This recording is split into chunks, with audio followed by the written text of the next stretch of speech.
The foreign hand theory. Remember, the foreign hand theory has been used in Indian politics over the years. Indira Gandhi famously used it in the 1970s, claiming that she was being targeted by foreign countries. And as a result, during the emergency years, that was one narrative that ran.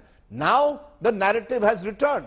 The latest to join it is Vice President Jagdeep Dhankar, who claims that there is a sinister campaign and a foreign hand to derail the story of a rising India. All of this coming against the Adani Hindenburg research controversy and of course the BBC, which for a third day in a row has found itself under the income tax scanner.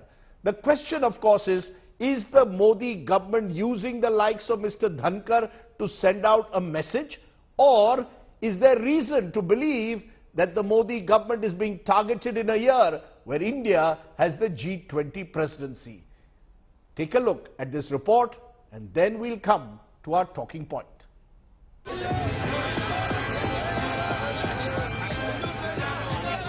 The foreign hand, the most widely used shield to deflect criticism.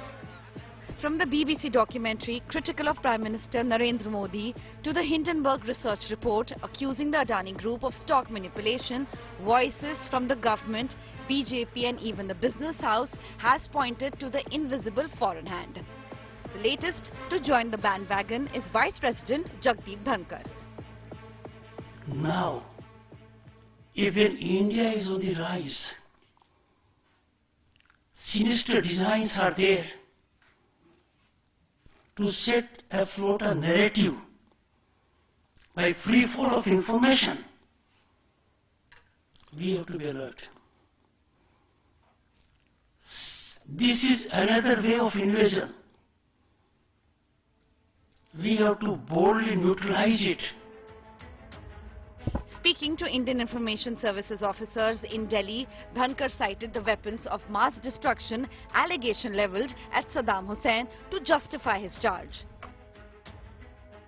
We cannot allow free fall of doctored narratives to run down our growth story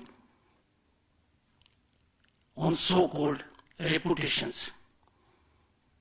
Examine and you will find those reputations are not firm.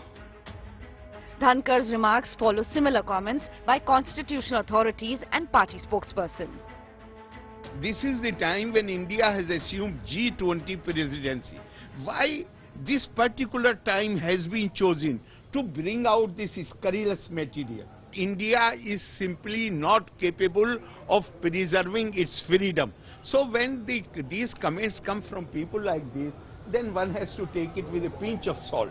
BBC का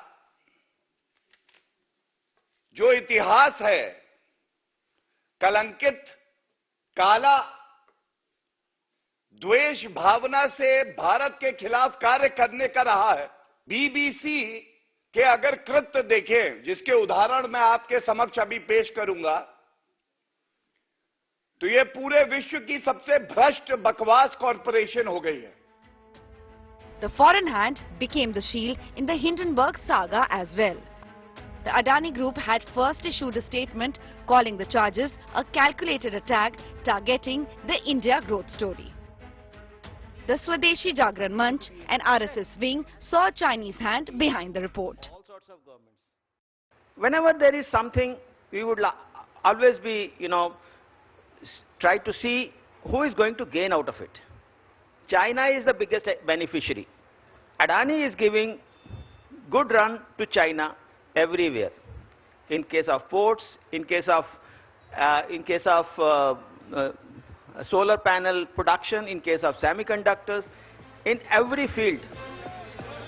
How much of this foreign hand is real and how much is imagined? Is foreign hand an excuse or paranoia? And who is this foreign hand? That question is rarely answered. Bureau Report, India Today.